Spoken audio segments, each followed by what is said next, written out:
Hola, soy Fadua Gajardo, directora ejecutiva del Instituto de Directores, y muchas gracias por acompañarnos en esta quinta temporada de Mejores Directores para Mejores Directorios. Y tengo el honor de que me acompaña hoy día Joaquín Villarino, presidente del Consejo Minero, entidad que agrupa a las principales compañías mineras de nuestro país en Chile. Te quiero dar las gracias por acompañarnos, por formar parte de esta temporada. No, gracias a ustedes por la invitación. Muy interesante tener esta conversación sobre gobiernos corporativos, directorios y sobre el sector minero, por supuesto. Bueno, minería es uno de los sectores más relevantes de nuestro país. El más relevante de nuestro país. El más relevante de nuestro país, para ser preciso. El más relevante y probablemente, yo diría también, uno de los promotores e impulsores en temática, quizás que son las menos o con menor profundidad en el mercado. Me refiero específicamente a que han tenido que impulsar temas que tienen que ver específicamente con sostenibilidad, temas ambientales, que probablemente en otras industrias ha penetrado mucho menos. Y como uno decía, bueno, la banca es un sector mucho más regulado. Yo diría que el sector minero también es un sector tremendamente regulado, sobre todo por estas temáticas que hoy día están presentes en la agenda del directorio. Y me gustaría quizás partir por ahí. ¿Cómo tú ves que ha evolucionado esa agenda de gobierno corporativo en un sector minero que hoy día está tremendamente desafiado y que de alguna manera se espera y se busca que no solamente sea el bienestar económico, sino que también el bienestar medioambiental y el bienestar de la sociedad que esté presente en esta industria? Bueno, gracias por esta pregunta de verdad, porque yo creo que apunta al fondo del desarrollo de un sector tan relevante como el sector minero y apunta al fondo del actual desarrollo de esta actividad.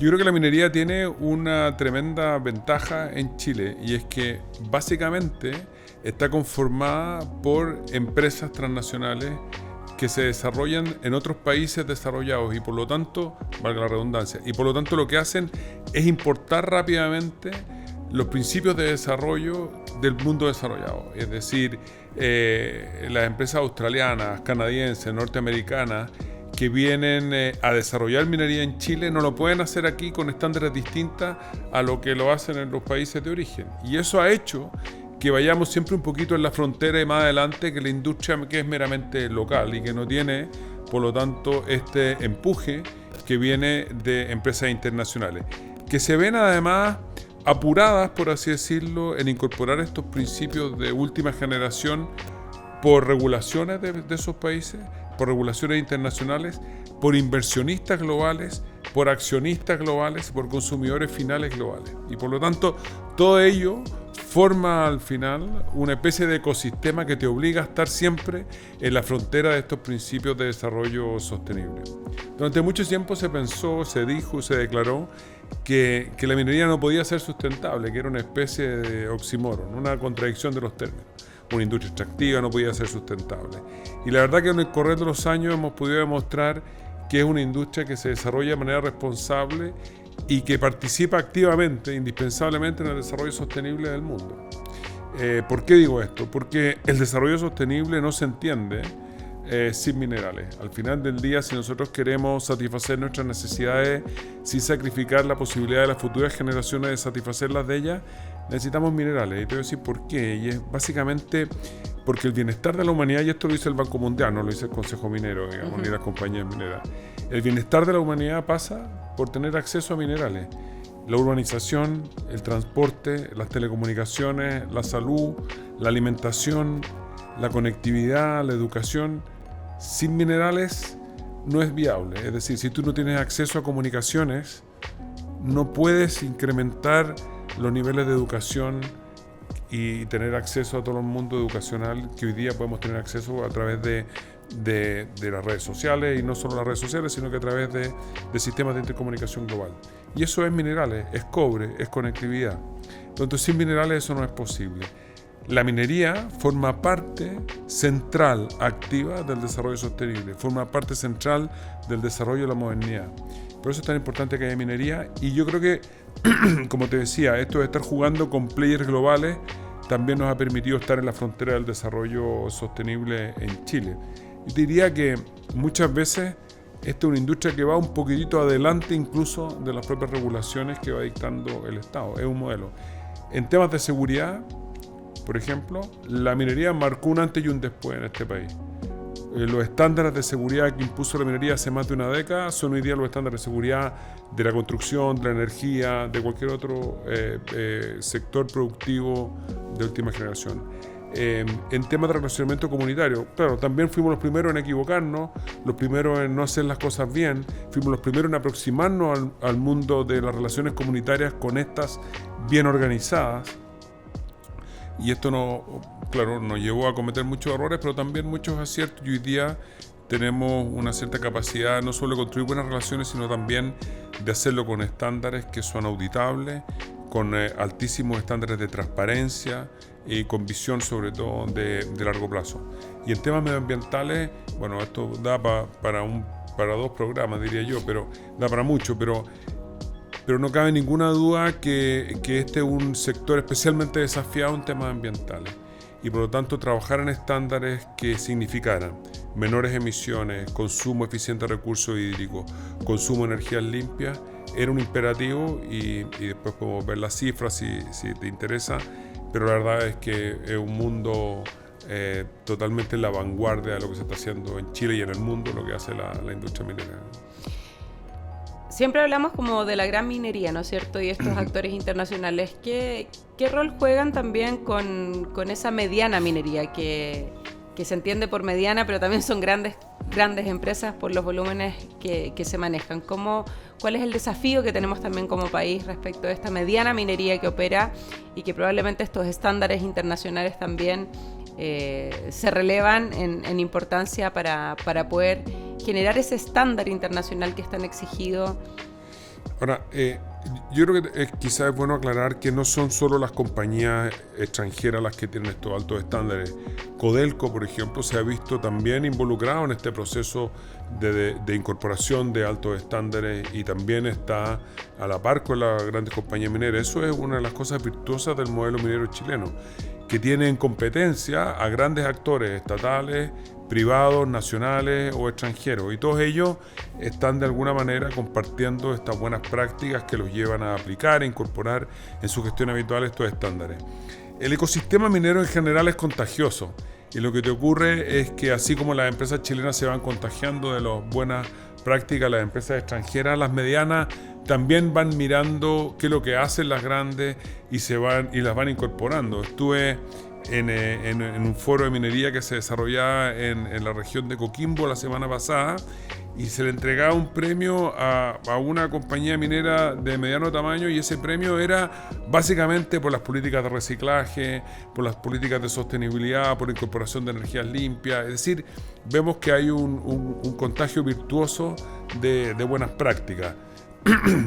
Efectivamente, ahí está el gran desafío. ¿Qué ocurre en aquella pequeña minería perdón, que no tiene recursos, que está más lejos de estos estándares y que cuando hace las cosas mal de alguna manera empaña el desarrollo de toda la actividad minera? Y ahí es donde el Estado juega un rol muy importante, la Empresa Nacional de Minería juega un rol importante, Senna-Geomin juega un rol importante, por supuesto el Ministerio de Minería, como ayuda a incorporar estándares de seguridad, de sostenibilidad, sobre todo el pequeño minero, que es el que está, digamos, con menos recursos y menos accesibilidad a estos principios. Pero la mediana minería yo diría que está hoy día sobre ya este estándar. Sí, bastante incorporando bastante estos estándares.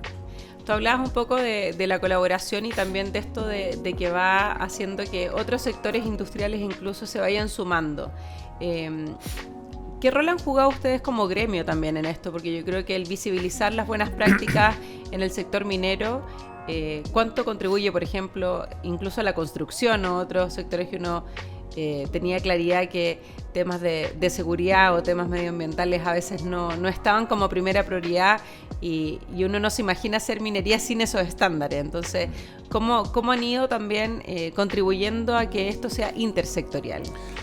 Yo creo que aquí esto ocurre a través de 3 fenómenos, digamos. El primero es que si tú te conviertes en proveedor de la minería, automáticamente te tienes que subir a los estándares de la minería. Yo no puedo predicar, digamos, que tenemos altísimos estándares de diversidad, de cuidado del medio ambiente, de uso eficiente de recursos hídricos, de seguridad, y luego tener contratistas que no cumplen ninguno de esos estándares, porque al final la evaluación que viene de parte de inversionistas, accionistas, consumidores finales de mis productos, incluye también la cadena de suministro y la cadena de proveedores de servicios. Por lo tanto, el primer efecto que se produce es que si usted quiere ser proveedor de la industria, tiene que subirme los estándares. Y esto es súper demandante, esto deja a muchos fuera del juego y esto obliga a muchos a subirse arriba de este, comillas, juego. Y yo creo que ese es un primer camino de contagio que es bien importante. El segundo camino de contagio que es bien importante es que esto moviliza muchas veces políticas públicas y por lo tanto se transforman en leyes o reglamentos, se transforman en requerimientos de la autoridad y eso hace que por lo tanto los otros sectores productivos también se vean afectados por normas, prácticas, estándares, requerimientos de última generación. Y lo tercero es que como gremio nosotros no solo difundimos esto entre las compañías mineras, sino que hacia afuera también. Algo que hoy día nos mueve profundamente porque nos hemos dado cuenta que es esencial para entender bien el sector, y entender bien el sector es indispensable para que hayan buenas políticas públicas, para que venga más gente a trabajar al sector, es difundir qué hacemos y cómo lo hacemos.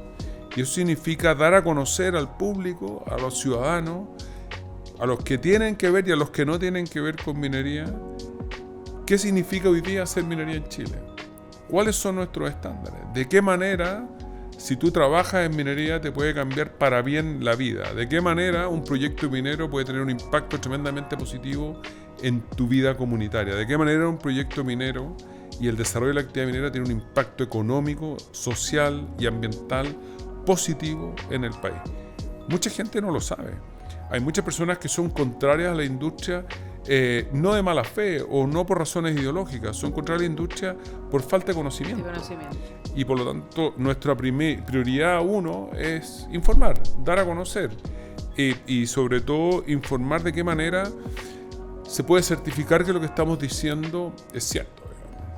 Y yo creo que en esto ha contribuido muy bien una iniciativa que se llama Compromiso Minero.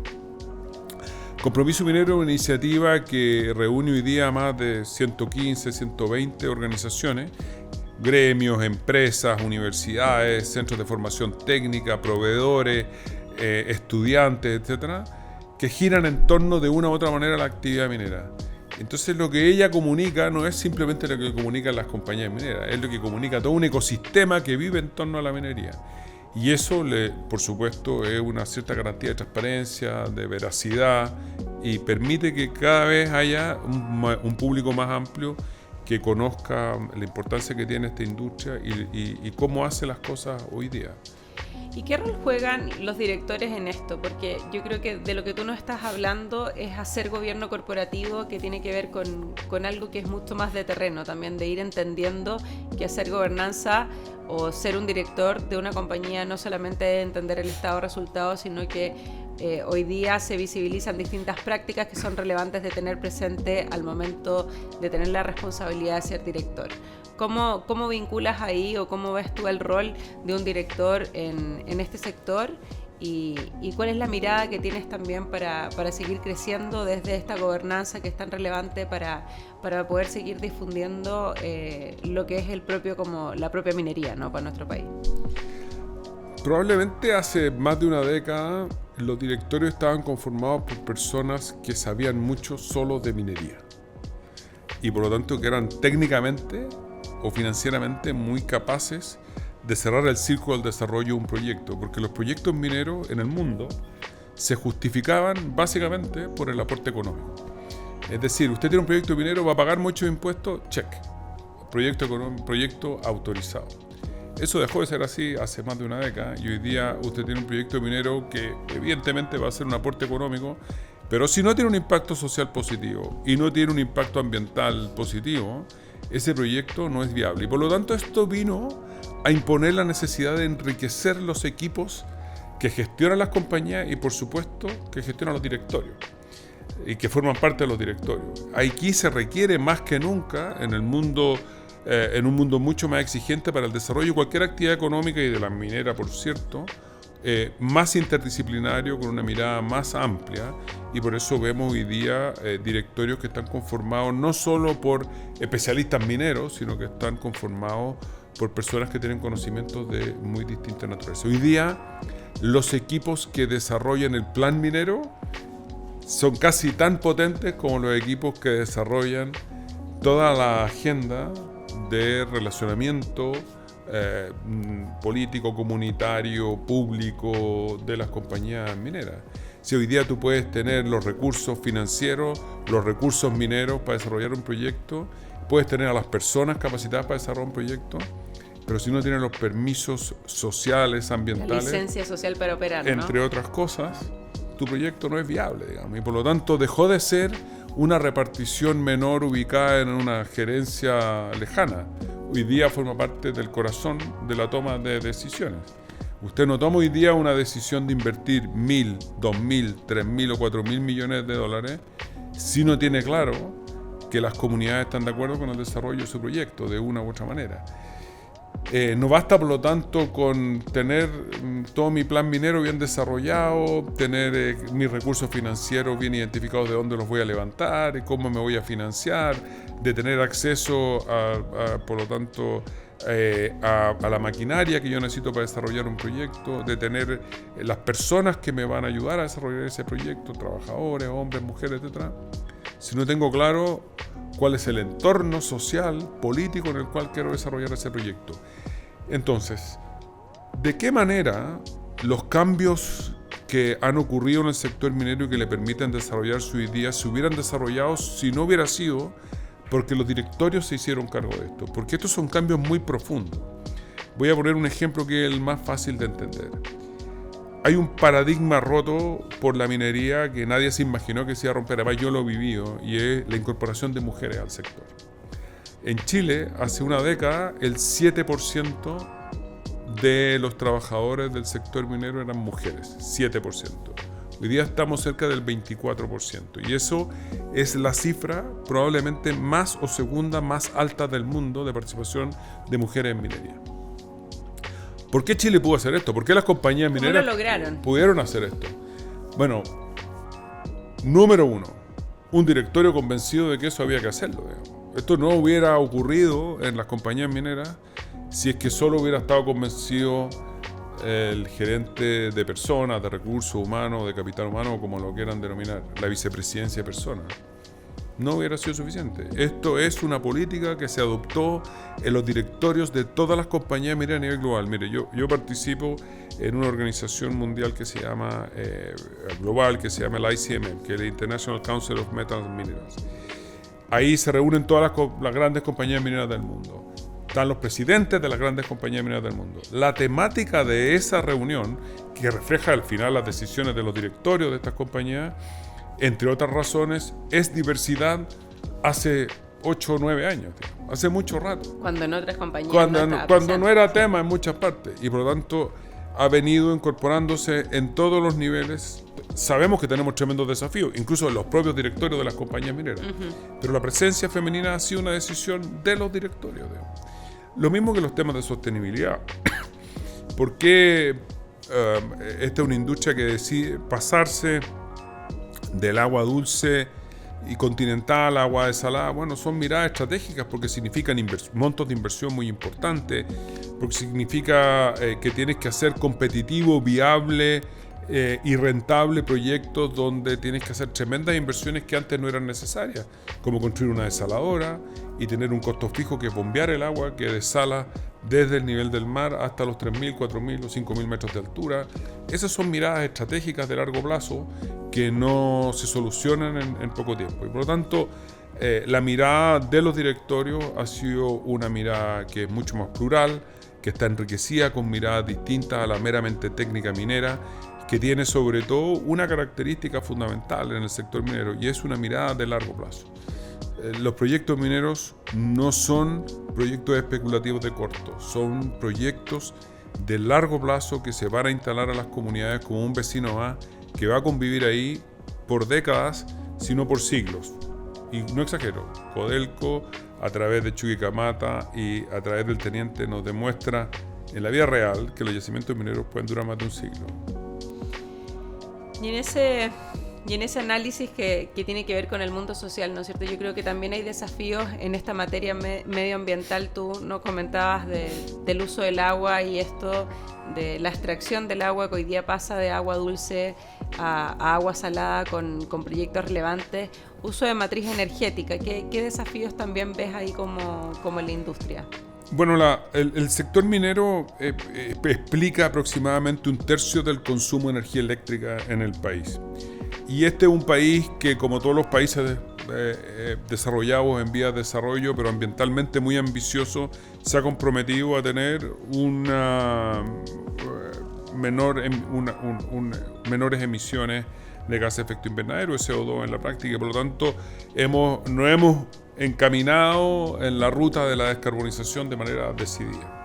Y Chile ha incorporado energías renovables desde hace mucho tiempo de manera agresiva, eficiente, y hoy día tenemos una matriz bastante más limpia que la que teníamos hace una década. Pues bien, esta industria que explica 1/3 del consumo eléctrico no podía ser un espectador de este proceso, digamos. Teníamos que ser unos actores principales y fundamentales, y por lo tanto prácticamente el 70% hoy día del consumo energético de la industria proviene de energías renovables, el 70%. Y tenemos faenas con el 100% de energías renovables. Es decir, esta es una industria que ha sido el motor que justifica, explica y financia el desarrollo de parte importante y mayoritario de nuestros parques eólicos y solares. En el consumo de recursos hídricos ocurre otro tanto lo mismo. Nosotros sabíamos que, no obstante que consumimos solo el 4%, al revés de la energía, en el consumo de recursos hídricos no somos unos consumidores de los más importantes. La agricultura tiene más del 80%. La minería, el 4% pero estamos en zonas más estresadas hídricamente, y nuestros proyectos podían ser viables con agua desalada o agua de mar, incluso salada. Hay procesos que se ocupan con agua de mar sin desalar, y por lo tanto hemos liderado la incorporación de prácticamente el 90% de las plantas desaladoras que hay en el país, y debiéramos llegar al 50% de consumo de recursos hídricos provenientes del mar de aquí al fin de la década. Entonces, esta es una industria que está definitivamente en la vanguardia y que se ha hecho responsable de los impactos que tiene y ha venido a mitigarlos y a trabajar con ellos, porque nos parece que es la manera de, efectivamente, lo que te decía al principio de la entrevista, de la conversación, de ser una industria sustentable y de ser una industria responsable. Eso nos habla como de una estrategia y finalmente de incorporar todos estos temas de, por ejemplo, diversidad, inclusión, sostenibilidad, temas medioambientales en el centro de la estrategia de las empresas y del sector minero. ¿Qué desafíos ves tú en otras industrias que probablemente todavía siguen como con el área que es responsable del tema de sostenibilidad o el área que es responsable de diversidad y inclusión, y que no está instalado y que te sale muy natural al contarlo como esta es la estrategia y es el corazón del negocio? ¿Cómo lograr vincular y entender que la estrategia en sí misma tiene que tener estas iniciativas instaladas y no son parte de la responsabilidad de un área en particular de una compañía? ¿Cómo se logra en tu experiencia? Lo que yo he visto es que estos cambios tan profundos... A ver, lo primero que quisiera recalcar, aclarar y que fuera explícito es que no creo que nosotros tengamos toda la tarea hecha, que no hayan desafíos, que no se cometan errores, que haya 1 y 10 casos en los cuales nos podrían apuntar como que no hemos hecho bien las cosas. Lo que yo señalo dista mucho ser un discurso autocomplaciente, sino que simplemente relata cómo nos hemos movido de una posición a otra. Que no hemos movido de una posición a otra, yo te diría con 2 o 3 variables. La primera, la capacidad de medir qué tenemos y a dónde queremos ir. Todas las compañías mineras tienen una línea base en todos estos aspectos. Saben dónde están, dónde estaban, dónde están ahora y dónde quieran estar. Hay una visión muy ambiciosa, siempre es ambiciosa, Es de locos a veces cuando yo los escucho y dice, hace 5 o 6 años compañías que declaraban queremos tener el 50% de nuestra dotación de mujeres. Y tú decías, pero 50, si están en 8, en 9. Bueno, esas compañías, hablo de alguna de las faenas de BHP, tienen hoy día 50% de mujeres, digamos. Claro, en su minuto todo el mundo se agarraba la cabeza en mano y decía, no, pero ¿por qué dice esas cosas? No van a lograr, van a quedar al debe. Bueno, lo hicieron. Pero lo importante para toda la industria, lo que yo he visto es saber dónde están y a dónde quieren llegar. Pero saber por qué quieren llegar a un lugar distinto de aquel donde están. Y aquí es donde viene lo más importante, y es el fundamento de por qué queremos estar en otro lugar. Y para cada uno de estos temas hay un fundamento que es muy motivante, y además que al final es lo que termina tomando la estrategia de las compañías y lo que termina motivando moverse de un lugar a otro. La gente no se mueve solo por un bono, digamos, no se mueve solo por plata. Se mueve por una historia, por un sueño, al final porque te convencen de que vamos a estar todos mejores en ese otro lugar que en este. Por lo tanto, la incorporación de mujeres no era simplemente una banderita rosada que poner arriba de mi carpeta y decir, oye, ping, yo tengo mujeres acá. Era porque había un deber de justicia, porque había un compromiso de la humanidad con las mujeres. O sea, hay la Declaración Universal de Derechos Humanos, de alguna manera nos obligaba a movernos de donde estábamos a un lugar distinto. Estábamos perdiendo talento, digamos. Si la mitad de la sociedad, o un poquito más de la mitad de la sociedad son mujeres, no hombres. Y no hay ninguna prueba, al contrario, yo creo que cada vez tenemos más pruebas de que las mujeres tenían mucho más talento que los hombres en muchísimas de las cosas que hacemos. Y por lo tanto, estamos perdiendo talento. Y por lo tanto, además de ser un deber de justicia, además de perder talento, estamos perdiendo una oportunidad de negocio. Bueno, sin esa épica, sin esa historia, sin ese convencimiento profundo, la organización no se mueve de un lugar a otro. Y por lo tanto, hay que saber dónde estás y a dónde quieres ir, pero tienes que saber por qué quieres ir a ese otro lugar. Cuando alguien te dice, oye, mira, es bueno que nosotros tengamos menor consumo de agua continental y tengamos mayor consumo de agua desalada, esto no es simplemente por ser más verdes, por ser más nice o simpáticos con el medio ambiente. Es por eso, pero además porque nosotros tenemos que ser actores que decididamente contribuyen a una mejor calidad de vida de aquellos con los que convivimos en el territorio, porque es la manera de hacer viable este proyecto, es una razón de negocio también, y por lo tanto esto te lleva y te motiva a moverte de un lugar a otro, digamos, y dice, bueno, nosotros vamos a dejar, no obstante que tenemos derechos de agua constituidos, que nuestra legislación nos permite utilizar estos recursos hídricos como se los permite a los agricultores, como se los permite a las empresas sanitarias, pero nos asiste el profundo convencimiento de que nosotros podemos ser mejores vecinos, que podemos hacerlo mejor, que podemos liberar algunos recursos hídricos para que haya mejor agricultura y mayor agricultura en territorios donde el consumo de recursos hídricos está más estresado. Y por lo tanto, estamos consumiendo esto, vamos a transparentar cuánto consumimos, tenemos una plataforma de cuánto consumen en la página web del Consejo Minero, o sea, más transparente no puede ser. Y nos queremos mover allá. Y allá significa inversión, significa un trayecto, significa permiso, significa proyecto. Y ahí están prácticamente todas las expansiones de los proyectos mineros.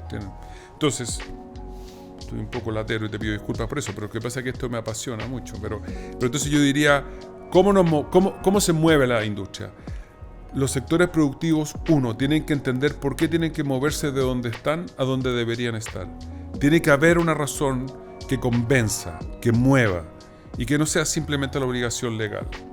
La incorporación es un propósito como más de largo plazo, que no es este cortoplacismo que quizás es más económico hacerlo con agua sí, dulce, ¿no? Pero mira, yo creo que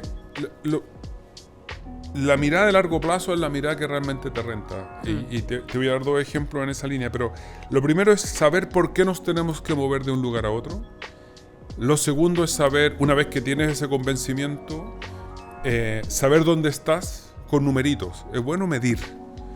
no es lo que yo creo, lo que yo pienso, lo que se me ocurre, lo que percibo y lo que siento, que también es importante, pero para que algo crezca hay que medirlo y por lo tanto saber dónde está y cuál es mi meta, hacia dónde me quiero mover y luego cómo lo voy a hacer, ¿ok? Hay que saber, por lo tanto, saber dónde estamos, dónde queremos llegar, por qué nos queremos mover, cómo lo vamos a medir y de esta manera se transforma en una política interna de las compañías que las ayuda a moverse. Esto en cualquier sector va a ser así, digamos. Si solo te mueves por el garrote, se pierde mística y a la primera de cambio no se cumple. Esto hay que moverlo por una mística interna, por un convencimiento profundo de que esto es mejor para la sociedad. Y es lo que yo he visto que da mejores resultados al interior, no solo de esta compañía. Yo tengo la suerte, la fortuna, el privilegio de ser director de otros sectores productivos y lo que he visto en todos ellos es que las personas, hombres y mujeres que trabajan en esos sectores se mueven por mucho mejor y mucho más rápido cuando existe por ese convencimiento, una ¿no? épica detrás de la historia que está Oye, se nos construyendo. pasó volando, Sí. se nos pasó volando. Quiero agradecer la reflexión porque creo que nos invita a pensar en que es posible hacer crecimiento de un sector que ha desarrollado probablemente una mirada mucho más integral de gobierno corporativo, no solamente desde la mirada financiera. Así que muchísimas gracias por acompañarnos en este capítulo. Gracias a ustedes por la invitación.